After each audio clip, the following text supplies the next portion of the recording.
Hello everyone, my name is Jiun Lee. In our previous session, we examined typical stress fractures in cancellous bone. Today, we'll focus on subchondral stress response and fracture. Let's dive into two cases. Our first case involves a 41-year-old man who walks for 6 hours daily and experiences knee pain.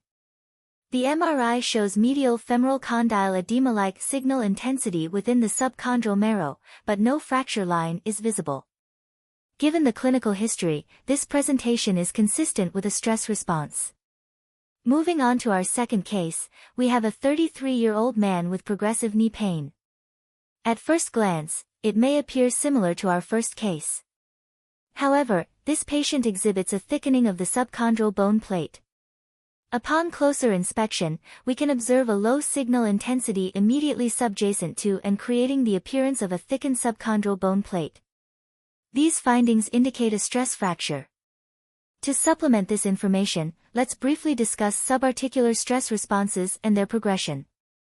Subarticular stress response, also known as stress response or stress reaction, refers to pathologic findings resulting from repetitive stress on normal bone, fatigue stress response, or normal stress on abnormally weakened bone, insufficiency stress response.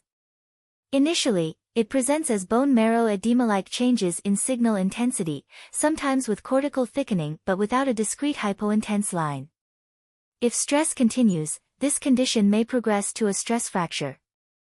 On imaging, stress fractures appear as linear sclerosis perpendicular to the trabeculae and parallel to the articular surface on radiographs and CT scans.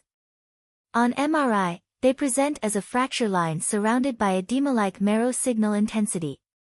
Thank you for watching. If you found this video helpful, please remember to like it.